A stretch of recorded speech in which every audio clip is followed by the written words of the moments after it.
So, to begin with, in common with everyone who's lucky enough to participate in the current series, I should like to thank Heather and George for the stimulus of the original idea, and indeed also to thank the audience for the liveliness of their continuing support.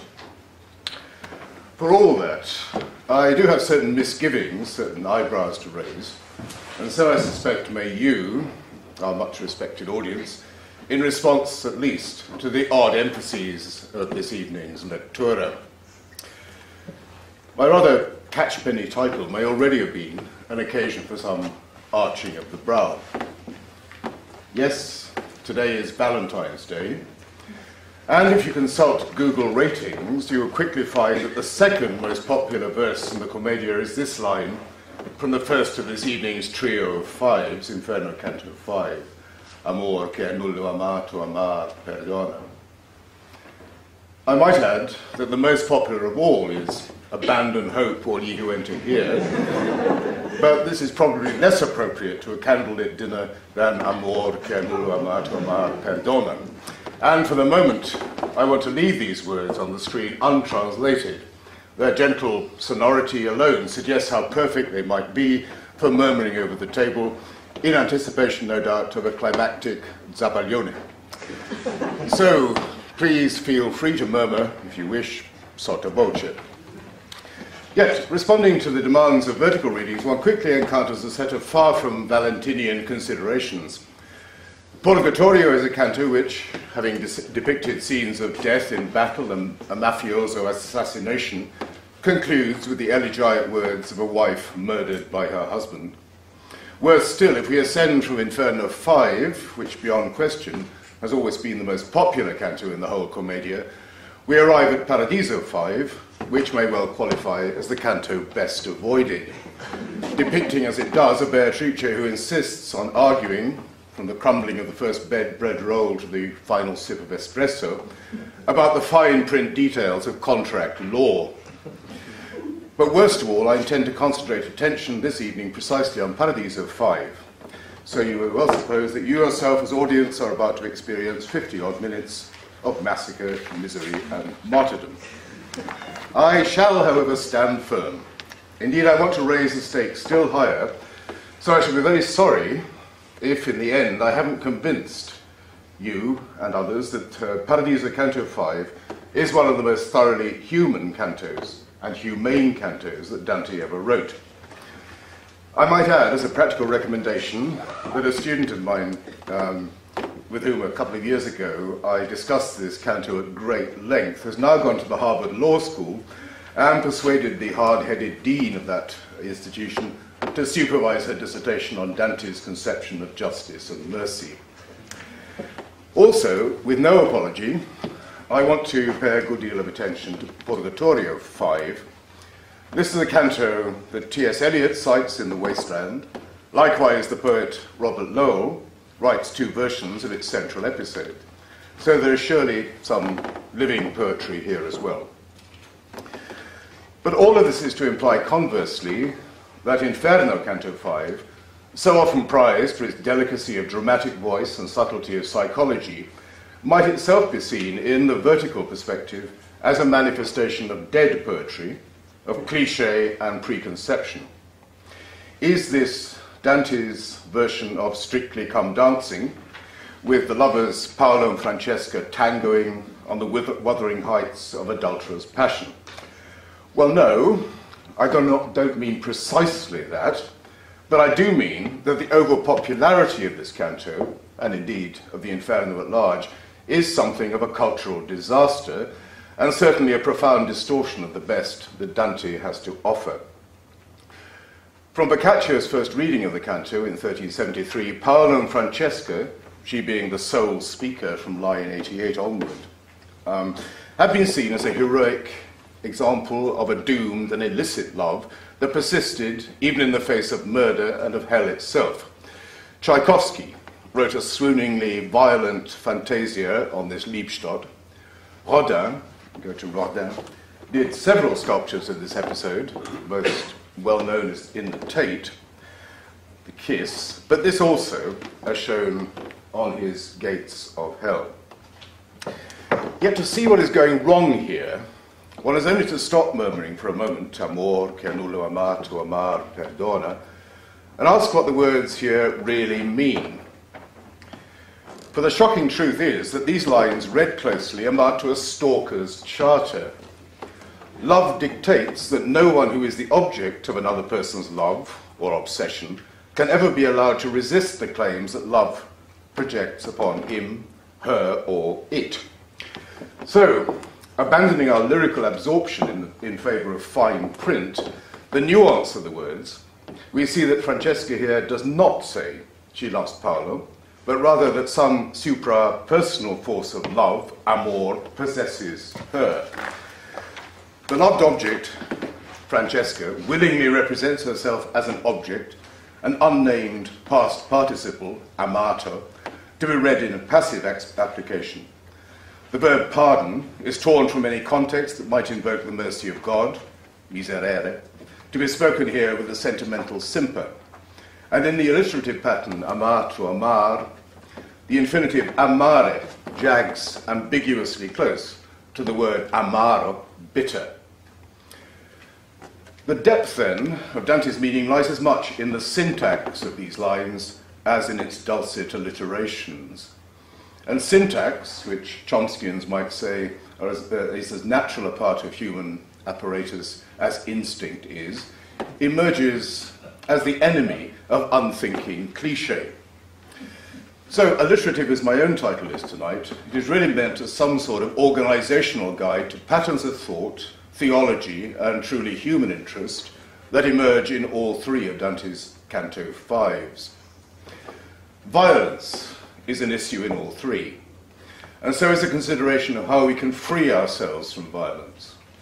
The action of the human will is brought into consideration and viewed in relation to the mayhem we can precipitate by violent action, and equally by passive self-abandonment. Please remember that will, in Dante's understanding, is an intellectual agent. It is not merely an obscure urge, but, as Aquinas would also insist, an intellectual appetite, involving our discernment of those goals, patterns, and purposes which allow us to be fully human. The will, of course, may fail, and failing reveals, miserere again, our need for compassion. Equally, our perception of ultimate principles may lead us to acts of martyrdom, of bodily self-sacrifice. But wait, what about the body in all of this? My claim is that Paradiso 5 is a distinctly humane canto, and we can hardly be human without our physical bodies. Dante would surely agree with this. He is not, emphatically not, a dualist, and never thinks of the body as a merely mulish impediment to the big idea. But how is this conviction registered in this evening's cantos? Francesca may at first glance appear to be its best, lustiest representative, but I shall hope to show that Purgatorio 5 is a better point of reference, and that Paradiso 5, in its exquisite poetry, brings fully into view the intertwining shimmer of will, rationality, and physical responsiveness that makes us fully human. So let me start with the Paradiso, and rather with its philosophy than its poetry, though of course, in the end, poetry is far more important than philosophy. This canto is the final movement in an intellectual symphony that began in Paradiso Canto 3 with those considerations of free will and freedom that arose in the case of Piccarda Donati. We are still in the sphere of the moon. However, the final phase of Canto 5 will describe Dante's ascent from the moon to Mercury, where souls tinged with ambition will introduce questions concerning law, governance, and ultimately the justice of God, as displayed in the Atonement. Vertical reading is a fine device, but one should not lose sight of the plod or dance that Dante pursues horizontally from one canto to the next. So in Canto 4, Beatrice has insisted that Piccarda, though forced against her will to leave her chosen nunnery and to agree to a political marriage, did not resist to the ultimate extent of her powers, and therefore collaborated in her own violation, be it only to a minimal degree. She did not, in short, embrace martyrdom, as some might have done in such a case, and is still aware, while taken up to heaven, of her own inconstancy of purpose. The question in Canto 5 is whether vows, such as Piccarda took, are absolutely binding, or whether they might, in the solicitor's phrase, be varied in some particulars. So we have the screen. At first sight, the answers that Beatrice offers might seem to be firmly authoritarian, and this also at first glance could well appear to be Botticelli's impression, where Beatrice bears down imperiously on a distinctly smaller, even cringing Dante. But Beatrice's arguments deserve a second glance, as later Botticelli's drawing also will. So at lines 45 to 47, Beatrice insists that a vow once made can never be cancelled. The fact that a vow has been made, its very existence, must always remain as an entry, so to speak, recorded in the book of life. Now, this insistence is parallel in its implications to the argument in Canto 4, which recalls that in matters of the will, some of us, at least, have proved capable of martyrdom. And the connection is made explicit at lines 29 to 44. And 44, yeah, thanks. These two lines, 29 and 44, where a vow is spoken of as an act of sacrifice. Yet it is here, surely, at second glance, that one begins to discern the profound humanity that I've claimed will display itself in the present canto. For fundamentally, Beatrice's words are an affirmation of human dignity. On this account, human beings are heroically and clear-sightedly capable of entering into a contract with God, and thus to be bound as to an equal by their words of consent. In establishing this position, Beatrice prepares for Canto 7 of the Paradiso, where, through the incarnation and atonement, human nature in the person of Christ is accorded the right to make reparation for its own original sin. Even in Canto 5, at line 1, 2, 3, Dante is told to trust the souls in Mercury, the ambitious rulers and jurists, as though they were gods. Yet there is also a gentler side to Beatrice's humanity here, revealed on closer syntactical analysis in the fine print. So, at lines 64 to 75, got those, it is emphasized that there is, after all, no need for us to make vows, and it is stupid to do so unless, in proper self-knowledge, we are certain we can keep them. This is where the overly heroic Agamemnon and Jephthah went wrong, superstitiously seeking military success from the gods by vows which led them to sacrifice their own daughters, this not being generally a humane thing to do. But even supposing that we do get into such a fix, there are still escape clauses. Granted that the fact of a vow must stand, the exact terms in which it is fulfilled can be subject to lawful negotiation. The covenant established in the Old Testament offers precedents for such negotiation. And now, lines 76 to 78, the scriptures and the church are authorized to apply a calculus or legal eagle syntax to guide us to a sensible substitution. With this, we're already a long way away, lexically, from Francesca's cooing amor che nullo amato amar. And in ethical terms, a new understanding is beginning to emerge of what our possession of free will implies. Free will is the ground of our human ability and also the violence we can suffer or perpetrate. Yet a vow, properly understood, is the very paradigm of intelligent choice. If we fulfill it, we are gods. If we choose not to make a vow, we do so in full understanding of our fragile mortality. And even supposing we do act in foolish haste, then we can still choose to engage in further discussion.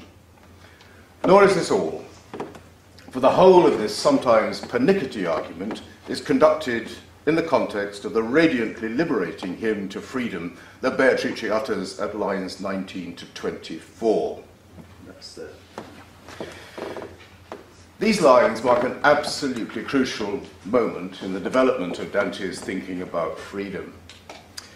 In his illuminating account of Paradiso 3, Vittorio Montemaggi, last term, made clear how inadequate it is to think in the case of Picarda of freedom as simply a matter of choice between alternatives.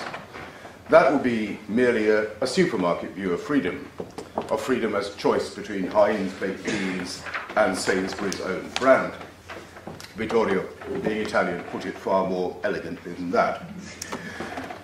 We are rather to look for a form of freedom that leads us into the very source and surge of life itself, and this is what Beatrice now lays before us.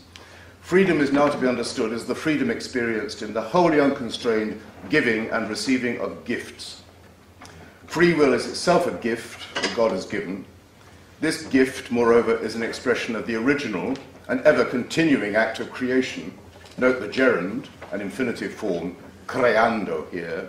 And God's generosity is conceived in terms not of arbitrary patronage, but rather as larghezza, the opening up of a largeness or space in which our lives may be fully realized. Now, none of this implies that the baked bean model of choice is unimportant in Dante's view. The cantos which stand numerically at the very center of the Commedia, Purgatory 16 to 18, are throughout concerned with the ways in which our choices can be regulated so as to make our particular choices properly consistent with the ultimate source of good. To fail in that regard is to fall into Francesca's sort of sin. To succeed is to achieve that utter self-possession of an ethical self that Virgil recognizes in Dante himself at the summit of the Purgatorio mountain. But to speak of a gift is to speak rather of dispossession, of a self-abandonment which also makes possible, paradoxically, a new and unexpected endowment. Thus the paradox is that in making a vow, this is lines 25 to 30, perhaps there, we freely give back to the source of our freedom, the freedom that we have freely been given, and bind ourselves by doing so to the creando, that is, the origin and continuing end of our existence. The realm we are now entering is a realm of theology rather than ethical or philosophical argumentation. And the space that theology opens up is one in which argument is concerned less with confirming propositions than with the pleasures of performance. The point, I dare to say, theologians being present, the point of theological argument is to define and also enrich those words that lead us to participate in other lives, or indeed in life itself. This space is one that admits of entrancing paradox, and, as will be seen, of poetry. And the air that breathes in this region is the air of faith, not merely faith in dogma, but faith in persons, such as Beatrice, along with the hope that we shall share in the gift of their unfolding possibilities. In a word, this space is the one, or is one, in which Amor is seen to move, eventually, the sun and the other stars, and Paradiso 5 is one of the first steps that Dante takes towards that realization. We shall see more of this when we return to the poetry, and especially the poetic rhythms of Canto 5 of the Paradiso. But we need to be cautious here, lest by invoking too easily the love that moves the sun and the other stars, we fall into the kind of chick-lit cliché of which so far I have suggested Francesca is guilty. Words need to be syntactically enriched and focused, and love needs to be lived, not merely spoken. And in fact, the process of theological discrimination, exemplified in Paradiso 5, can be traced back, in however oblique and remoter form, to the other two cantos, which in their own way offer analysis and are present on this evening's menu. So back we go for a while, vertically down to the Inferno, though not, I hope, to conduct any witch hunt against Francesca, or to contrast her too unfavourably with Beatrice. Rather, I want to argue that Inferno 5 is the beginning of a critique of the culture that Dante himself inhabited, and equally an exercise in self-criticism directed at some of his own most central preoccupations. The culture from which Dante's poetry emerges is a love culture, exhibiting at times its own tendency to Tchaikovskyan Sturm und Drang. Most of the poems written in the vernacular tradition, and most of Dante's own early poems, had been love poems. And the Commedia, in the end, is also a love poem. Yet to see how, ultimately, love in all its aspects might be consistent with the love and life of God, it is needful to overcome at the outset the commonplace, the glamorously melancholic cliché, which proposes that love is a destructive or fatal attraction. At the dark heart of many of Dante's contemporaries, even of his closest associate Guido Cavalcanti, lay the truly dreadful pun, amore ad mortem, love leads to death, and this is reflected in Francesca's words at line 100 to 108 on the screen. Amor conduce noi ad una morte.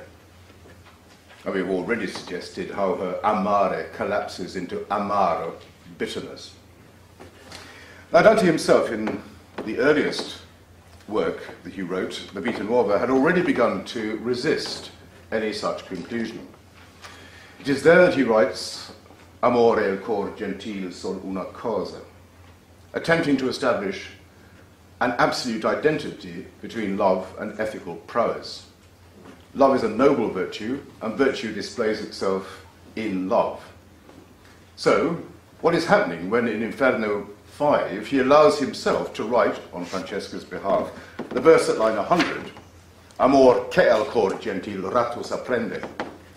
The diction and phonetic patternings of the two lines seem indistinguishable, yet on closer analysis, the meaning of the two lines are diametrically distinct. The Inferno line proposes not an identity, but an aggressive opposition in which love, as an impersonal and numinous force, takes possession of the ethical heart and brings it to instantaneous destruction. It will be easy to blame Francesca at this point for failing to display the lexical intelligence that Beatrice exhibits whenever she utters. Yet that is hardly fair. After all, Dante himself wrote the Inferno, line 100, and this, I suggest, can be taken to imply that he knew, as well as T.S. Eliot did, that words, even his most well-defined words, can slip, slide, perish, decay with imprecision. Setting out to write a narrative poem, all but unprecedented in the vernacular tradition, Dante confronts a kind of imaginative schizophrenia, which will lead him, in dramatizing alien voices, to employ his own best words against his own best interests. Love, then, as everybody knows, is a slippery word. But Dante, knowing this, has also built into his poem a principle that, at least until Beatrice arrives, can help to resist such slippage. And the name of that principle is Virgil, who already has established himself in the poem, not only as the model for Dante's unprecedented foray into the epic mode, but is also, from the first, a paragon of linguistic precision. This principle bears upon one particular word, which is as much a leitmotif in Inferno 5 as is the word amore, this word being pietà, pity or compassion, which appears in one form or another at three crucial moments in the present canto. The notion of compassion will eventually prove to be of great importance in Dante's thinking. Indeed, one of the characters in Purgatorio Canto 5 is named La Pia, and the canto in which she appears introduces in its first notes the miserere, have pity or mercy on us, O Lord, which I have alluded to in my lurid title. But in Slippery Inferno 5, Francesca demonstrates how easily this word too can decay into a tearjerkness, 91 to 93. Okay. And one remedy for any such slippage is to recall that on an etymological analysis, the Italian pietà is directly derived from the Latin pietas, which is the central term in Virgil's own ethical lexicon.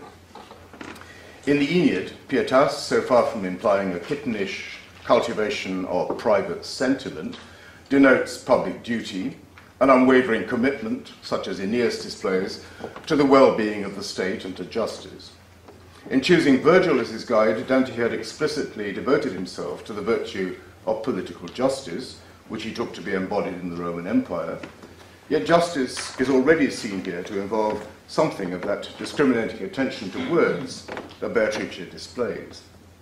And on further examination of etymology, lex, law, would appear to have been connected as early as its Sanskrit origins with legere, to read. Law is that which is publicly legible. In Inferno 5, pietà, as well as amore, are blurred to the point of unreadability. So love and pity require much attention if they are to take their rightful place in the book of divine devotion. But then so too does justice, at least as justice appears in the Inferno. Just look at how the canto begins. Cantos lines 4 to 5. Drawing directly on the Aeneid, Book 6, Dante here at lines 4 to 6 introduces the figure of Minos, judge of the underworld. But in Virgil's text, Minos is a solemn and awe-inspiring adjudicator, and so he might be in the Commedia, if only Dante had not endowed him with that ridiculous tail, which Minos here twirls to indicate the number of the circle to which the damned are to descend. No sooner had Dante embarked on this ethical epic than he finds himself criticizing, even ridiculing, the principle of mechanical justice on which the plan of the Inferno at least so largely depends. There is evidence here of that schizophrenic tension, and no time to extend the diagnosis over the whole of the first part of the Commedia. But in Inferno 5 there is one final, third and final symptom to be noted, and that is a certain discomfort over the very competence of literature itself. It has become a commonplace of Dante criticism that Francesca is a very bad reader of literature, a direct ancestress of Flaubert's Madame Bovary. So at lines 127 to 138, we find her attributing her downfall to the reading of French romances. Engrossed in the story of Lancelot and Guinevere, Paolo and Francesca are stirred to imitate the guilty kiss of those archetypal lovers, disregarding the fatal consequences that followed in King Arthur's court from that stolen moment. Eyes flutter and flicker above the page, trembling a mouth is kissed. Though is it really a kiss? Is it really a mouth? Is it really a body at all there, as Rodin's version might have suggested? And even Dante himself, a reader of romances and author of the present version, swoons to the point of death in sympathetic sentiment. Fiction, then, no less than love, can prove to be narcotic. And in fiction, justice, too, may degenerate into violent Minoan absurdity. So where do we go from here? Well, obviously to Purgatory. And if there is time this evening, then we shall, I hope, discover in the wonderfully imaginative second realm the beginnings of a freedom from all those ills that in the Inferno infect the language both of love and of justice.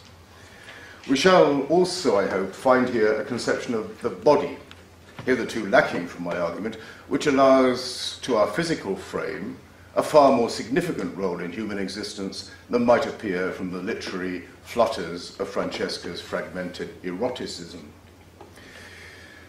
Now, there are at least 2 points of immediate connection between Inferno 5 and Purgatorio 5. In common with Francesca, La Pia, the figure who appears in the final moments of Purgatory 5, possibly on the screen, was murdered, as was Francesca, by her husband, thus suffering the violent death that deprives all of the characters in this canto of the time they need to perform any formal act of expiation. Then, too, both cantos depict scenes of violent storm. Francesca's punishment is to be driven unendingly on the hurricane of the Bufera Infernal. The central section of Purgatorio 5 describes how the body of the warrior Bonconte is assailed after death by a tempest brewed up by the devil himself, no less. But similarities such as these serve above all to emphasize how significantly different the 2 cantos are in style and implication. Consider the voice that Dante attributes to La Pia, and in particular the line that attracted T.S. Eliot's attention. We've got Siena mi fe. Siena mi fe, disfecimi maremma. There is nothing here of Francesca's deliquescent languor. Yes, as in Amor che nullo amato amar perdona, there are notable alliterations on M. But these are held back from melting murmuration by the strong repetition in Mife disfecimi. She was born in Siena and died in the miasmic regions of Maremma. But fare, to make and to unmake, rejects pathos in favour of a clear, diamond-hard insistence on the brevity and fragility of her own created existence. And then there is that incisive midline caesura, which brings about balance, but simultaneously introduces a silence which itself speaks eloquently of La Pia's brutal end, and also of prayers that are still to be uttered for her and by her. We have here a remote anticipation of Picardo, whose story is still being told in Paradiso 5, where a voice fades into the elegiac singing of the Ave Maria, but only after delivering some of the most intelligently clear-sighted lines that Dante ever wrote. From this point on, a sub-theme in this lecture will be the theme of wounds in a literal and a metaphorical sense, signifying interruptions, surprises, shifts of direction, and correspondingly metrical or syntactical articulations. But the rationale for this attempt emerges most clearly from the storm episode that runs from lines 103 to 129, which pictures a tempest not as an infernal punishment, but as a place of trial and test, in which the natural elements are stirred by demonic power to battle against the physical body of a soldier who has just died of his wounds. Here Dante constructs a narrative fiction in which the human protagonist, in a wholly unexpected moment of conversion, leaps over the gaps between life, death, and eternal salvation. Subtextually, too, the episode represents a conversion on Dante's own part, with important implications regarding his conception of justice, mercy, and freedom from sin, which may come to those who sing Miserere. The protagonist here is the Ghibelline general Buonconte da Montefeltro. More than that, he was the leader of the Arezzo cavalry in the Battle of Campaldino on June the 11th, 1289, and in that battle, Dante, aged a mere 24, fought on the opposing side in the army of the Florentine Guelphs, commanded by Corso Donati. Thus, to admit Buonconte to his fictional purgatory argues a degree of magnanimity on Dante's part. This, at the very least, is a sign of a change in Dante's political inclinations. Though the Guelphs were victorious at Campaldino, the party was soon to split into factions, where Dante, veering now towards a Ghibellinish position, would find himself in bitter enmity with his own erstwhile commander, Corso. But there is more at stake here than a merely political conversion. In envisaging Buonconte's salvation, Dante makes nonsense of the old jibe that the poet vindictively assigns his enemies to hell. And going further still, there is evidence here that Dante is now freeing himself from that crudely judgmental conception of the afterlife that earlier, I suggested, revealed its limitations in the absurd figure of Minos. For in an exceptionally explicit example of his own verticality, Dante, in Purgatorio 5, contrives an exact parallel. This is on the handout and possibly open for discussion later on. An exact parallel to an episode in Inferno 27, where the judgment of Minos was seen to be unbendable. And this canto depicts the fate of Buonconte's father, Guido da Montefeltro, who had, moreover, once been applauded by Dante, some would say satirically, as the most noble exemplar of how we should lead our human lives. Handout again has the passage. Guido, and Dante too in the Convivio, plainly got it wrong. So that when Guido presents himself to Minos, he is told that the papal pardon he thought he had secured was not valid, and devils drag him to the depths of hell. In Purgatory 5, in exact, even comic contrast, Buonconte is claimed by the angels at lines, wherever, 104. He arrives with no papal pass in his hands. His salvation defies all logic, at line 104. Yet as Dante imagines it, he gets there all the same. And if he does, it is because Dante, in the construction of his fiction, has begun to explore a new conception of mercy and freedom. The story began at lines 88 to 90. And from the first, it is more like a prayer or act of devotion than any piece of political or military polemic. Buonconte's wife does not pray for him. Such negligence is not, oh dear, uncommon in Purgatory, nor does anyone else. But Dante is interested enough to invent almost a hagiography on Buonconte's behalf. Why, Dante asks, was Buonconte never seen again after his defeat at Campaldino? It might be supposed that he defected, but not at all. Rather, he presented himself to a conflict far more ferocious than any earthly battle could be. The answer that Dante devises for Buonconte involves the celebration of a fortitude that defeats all manner of satanic power and indeed of logicality. Mortally wounded, Buonconte had summoned up his last remaining energies to crawl 2 miles away from the field of battle. And his last dying act, 97 to 102, was to utter the word Maria, not in sentimental piety, but as a final mustering of his physical powers, and to cross his arms over his chest, falling as he does into a tributary of the river Arno. It is only after summoning the most destructive forces of tempest and hydrodynamic violence that Satan is able to loose the grip that Buonconte's corpse exerts over its own sanctity. And even then Satan is defeated.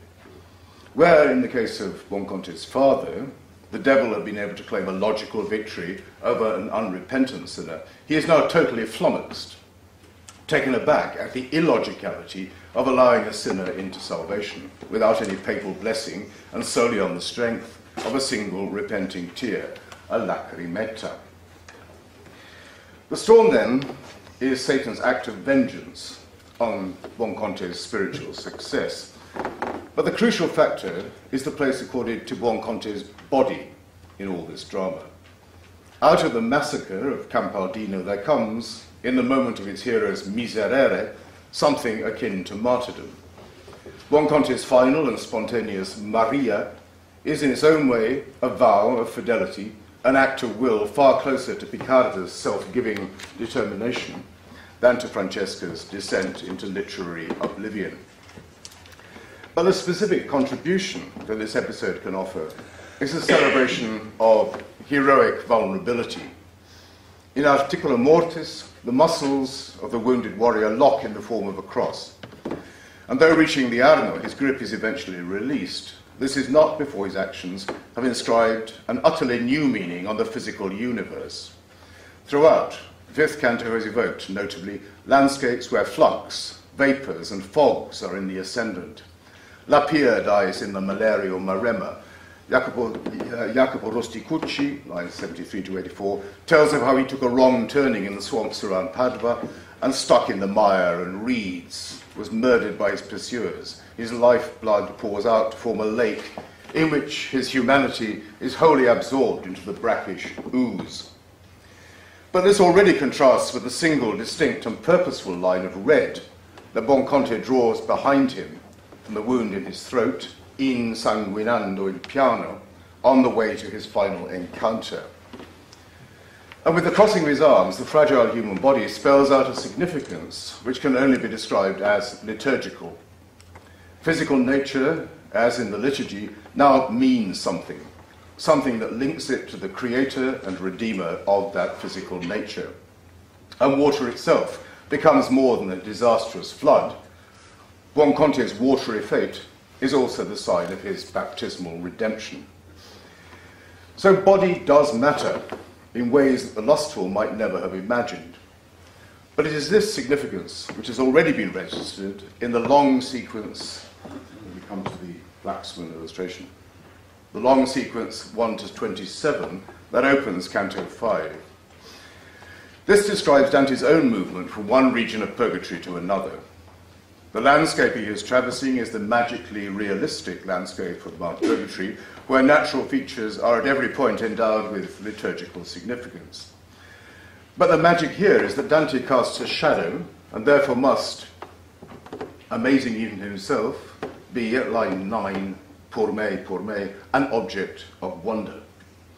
As the penitents in a group approach him, they are singing the Miserere, but then at the sight of Dante's shadow, their devotions are violently, marvellously, comically shattered at line 27 into a lungo e rocco, Oh!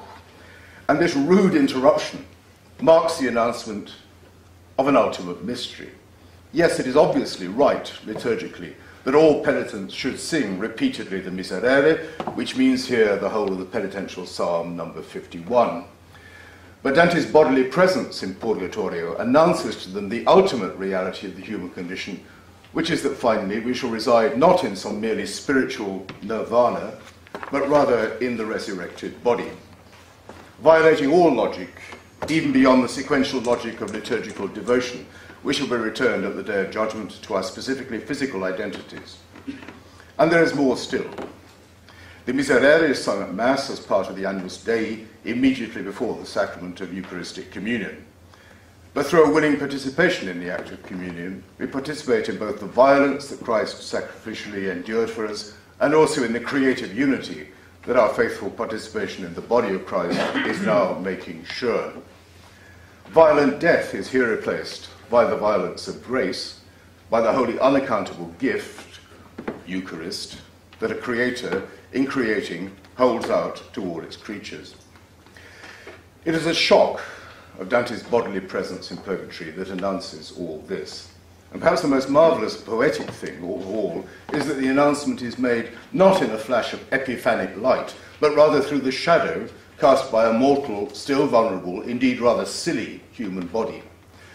Grace operates as much in shadowed fragility as it does in the eye of the storm, and draws those who know it together in unknown communion. To speak about grace as a matter of faith, not logic, of gifts, of divine largesse, of the circulation of giving and receiving on which life depends, and also, I think, to speak of poetry, is also, I think, to speak of poetry. So happily we are about to return to the Paradiso, but before we do, there are one or two links of my own, certain gaps, violent segues, and penitential points that I need first to identify, possibly for later discussion. For instance, I have said nothing of how important the discussion of gift-giving has become in recent philosophy. The question, as Derrida might put it, is whether there can be any such thing as a gift freely given without expectation of return. Now, this might be a proper topic for us to debate once I've finished my monologue. So in readiness, I put two passages from Dante himself on the handout. In the first, from the Convivio, he argues that his use of vernacular Italian in that work is itself truly a gift to his reader. In the second, from Paradiso Canto 2, he allows the reader freely to choose whether or not they will read the Paradiso, as though there were absolutely no necessity to do so. It is a gift.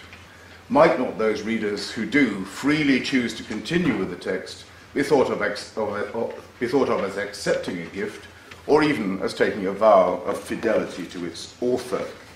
Discussed. But the third passage introduces an emphasis which is immediately significant for my argument. It comes from an essay largely concerned with resurrection by the theologian John Milbank. All I would note for the moment is his emphasis, against Derrida, on the specific surprisingness and unpredictability of theological gifts.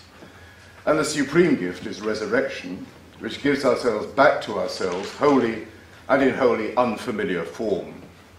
The mode of that restoration will be one of non-identical repetition, freeing our misereres from any merely penitentiary sequence and surprising us into a communal contemplation of entirely new possibilities. Whatever such theorizings might produce, however, the reality of the resurrection and the new life, the vita nuova, that it offers, is borne in upon Dante by his real and particular love of Beatrice. He himself insists in Purgatory 30-32 and Paradiso 31 that he insists upon the profound historicity of Beatrice's life and influence. And in regard to imagination and intellect, every canto of the Paradiso needs to be read on Dante's insistence as a confession of her significance to him. Beatrice died young, violently one might say. The very core of Dante's Christian faith, and likewise of his faith in Beatrice, is that in death she lives in non-identical repetition, which is to say, she lives anew. So, from her very first appearance in the poem and throughout the final cantica, every argument and every piece of theology that Dante produces is illuminated in being offered to Beatrice by an understanding of grace, of life freely given and generously received. And this understanding has direct implications concerning the part that body plays in the Paradiso at large, so often badly misrepresented as a piece of bloodless theology, and also implications for the ways in which we might analyze the details and structure of Paradiso 5. Theology, I suggested earlier, and temerariously, theology suggested that the purpose of theological argumentation is to define and equally enrich the terms by which we live in the realm of faith, hope, and charity. But in regard to the Paradiso, this suggestion may lead one to ask which is the more important, Beatrice's discourse, dogmatic as it often is, or the radiant poetry that accompanies her response to Dante's questions. Putting this another way, are the smiles that almost invariably accompany her words merely a sugaring of some bitter theological pill concerning, say, the making of vows?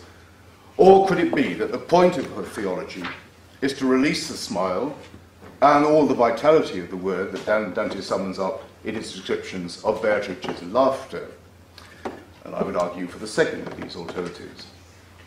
And in doing so, I draw attention also to the way in which a canto such as 5 is punctuated by a series of interruptions, silences, or gaps, or fissures that allow laughter to be released from within a merely argumentative syntax. Now we have 4. There we go, if you can get it. For example, Canto 4. In Canto 4, the undulating stream of energy that flows from the contemplation of truth is pictured. The Italian Rio stream is very close to riso, laughter. And this canto notably concludes with a line that mirrors precisely and exactly contrasts with the mortal swoon that ends Inferno 5. Dante's eyes closed almost lose all strength. Then the silent gap between the cantos. And then the return of elemental energy, this time as flashing fire, not water. Or else, 585, are you okay? Or else, take the concluding section of Canto 5. Dante here begins a narrative modulation, describing his ascent to the heaven of Mercury, and this pause in argumentation is filled with the happiness of Beatrice, culminating in laughter that emanates from the heaven of Mercury itself. Now, I defy anyone to say that a smile is not physical, even an erotic phenomenon. Of course, a contrast at once suggests itself between the Beatricean smile and the bocca tutto tremante that seals Francesca's fate. And of course, to modern cultural tastes, the Francesca frisson is bound to seem the sexier. If this were the X factor, the conventionalized writhing and squirmings of Inferno 5 would undoubtedly go through OMG. But a smile is not only physical, but also spontaneous, a psychosomatic expression of total attention. For evidence of this, think of those smiles that are illustrated on every page of the Kama Sutra, or if you'd rather not, even today, then please do read Dantean Theology, edited by Montemaggi and Traherne, which collects together papers on the significance of smiles, presented at a conference in Robinson, 203, by some of the world's most eminent theologians. At this point, too, Botticelli, back to him, might be of assistance. The striking thing here is not really the supervisorial dominance that Beatrice exerts, but the way in which she sweeps Dante into the dynamic rhythm of her dance. The ondeggiare and fiammeggiare of Dante's text is perfectly realized in the billows of Beatrice's robe. And it is easy, with this illustration in mind, to see here the action of an undulation and vitality of rhythm, which rises in complete contrast to the chaos of Francesca's bufera infernale, or indeed of the storm that assails Buonconte's body. Please don't forget that in anticipation of divine laughter, that canto contains both the comic defeat of a huffy Satan and the comic interruption of a miserere. Now, in Paradiso 5, Dante imagines theologically the very rhythm of creation, a rhythm in which lexically and phonetically his own verse participates. The most overwhelming and refulgent example of Beatrice's laughter occurs in Paradiso, Canto 23, so you're going to have to wait across a gap until 2015 before you come to that. And at that later point, Dante expends all his poetic energies in saying how he cannot speak of that smile. This is, in the fullest sense, an hilarious interruption, a delirious silence. But the pauses that scan Paradiso 5 point forward to this great example. They also distinguish the canto structurally from the other two of this evening's fives. The Francesca episode was a monologue, scarcely interrupted by the two male figures who appear here, Paolo being a shadowy mute, and Dante rather too inclined to swoon. Purgatory 5 presents three contrastive voices that establish no connection one with the other, though the author in prayer, or the careful reader, may well construct a connection on their behalf. The Paradiso pause, however, reveals a source of coherence located less in human attention than in the contemplation of and response to an ultimate and mysterious energy. The moments I'm speaking of occur, on my reckoning, around lines 16, 37, 85, and 109. Some of these serve in a way that I have been describing as syntactical, to accentuate points of legal definition. Indeed, lines 73 to 75 and 82 to 84 clearly enunciate the syntactical principle when Christians are advised to be slow and measured in considering their vows, so as not to flutter on the breeze or gamble about like idiotic lambs. But these are also moments when attention can fall on Beatrice's resurrected presence, continuing beneath the silence to harmonize our necessarily fragmented arguments. On this point, the crucial lines are 16 and 17. Beginning this canto, significantly this song, Beatrice sings her intervention, and in that respect is to be differentiated from all human beings in the temporal world, where language must be spoken si spezza into grammatical sequences. Human language, if it is not merely to be an amato amar, confusion, depends upon its breaks, its word divisions and punctuation marks. But the language of resurrection has no need of such sequential markers. It is at one with eternity and participates instantaneously in the song of truth. However, since Dante is still writing in temporal language, this song can only be registered in silence. So at line 88, her saying nothing now and changing look imposed a silence on my avid mind, which had already new demands ahead. The silence registered here denotes neither a lack nor a frustrated impediment. Rather, it reverberates to the chant of rhythmic and rhyming desire. The forward impetus, davanti, meaning forward, echoing Beatrice's sembiante, countenance. Moreover, at lines 109 to 111, this chant is one that Dante invites or even teases his reader to join him in enjoying. Just think, if what we've now begun did not go on, what torment it would be. There's a lovely rhyme here on inizia, carizia, and this teasing is surely very different from the tease that Francesca's reading of romance alluringly exerted upon her. And Dante's rhymes are now a bait for intelligent desire. A bait. Yes, sure enough, there are fish to be baited here. For the souls in Mercury coming towards us at lines 100 to 102 are compared to fish in a pool, desiring the food of companionship from Dante as he arrives in their heaven. Subtextually, there are, of course, Eucharistic implications here. The Mass is a sharing of ourselves with ourselves, and the resurrected Christ breakfasted on fish by the shores of Galilee. But above all, there is here an evocation of those calm undulations that run through and are revealed by the natural world. The souls in Mercury, unlike the penitents in Purgatory 5, do not need to be shocked into seeing how glorious humanity can be, even in Dante's physical, if transhumanized form. One might also note here the poetic device by which Dante introduces his mercurial fish. It is a simile, which is Dante's favoured figure of speech, And in saying like or compare, similes admit a difference or a gap between two phenomena, yet proceed across that silence to trust that there is a significant connection. The Paradiso is, as here, full throughout with references to the natural world, and there is no need now to strive against that world as Conte did in the Storm. All such details can now be seen as Dante's bodily arrival as part of the can now be seen as can Dante's bodily arrival as part of the rhythm or gift of creation, creando.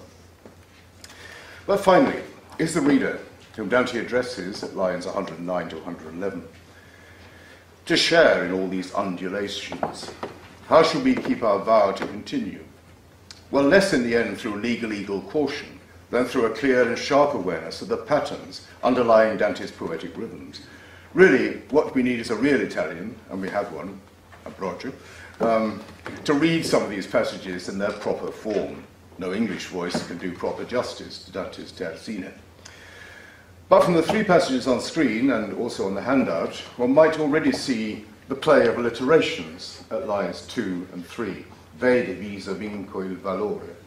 And then at 8 and 9, there is a crescendo of illumination turning into fire as though focused through a lens, as the light of truth, seen at last by the human intellect, burns in simple and unchanging love. Solo e sempre amore accende. In passage 2, the crucial discussion of gifts and freedom renders argument into aria.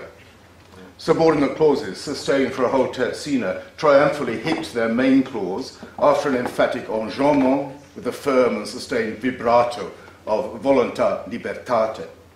And following from that, the word consent at line 27 means far more than it might in, say, the phrase, the age of consent. Lingering on Dante's repetition of the word, one recalls that in Italian, the word may also express hearing, sensing, feeling, together in complete human harmony.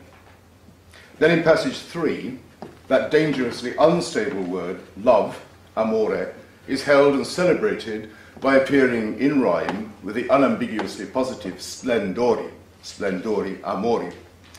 And finally, for sheer poetry, how can one paraphrase the paradox or oxymoron at lines 106 to 108, which sees the flash of pure happiness proceeding from a shadow, from an ombra, say perhaps by emphasizing that in Purgatory 5, Dante's shadow itself had brought miraculous light to the penitents. But to end, I would just draw attention to the last third of the canto, which is both a conclusion and also a beginning, expanding over the gaps between cantos 5, 4, and 5. Now, the single figure who swims towards Dante out of the fish pond, is one of the mercurial and ambitious souls, and will prove to be the Emperor Justinian. And Justinian's great achievement was to codify Roman law so successfully that the code remains, after 1500 years, a pillar in many a legal system. And Claire will no doubt expand in a fortnight's time on this. Justinian is said at lines 13 to 8 of Canto 6 of the Paradiso to have begun his work on the code only when he came to understand the nature of the Incarnation.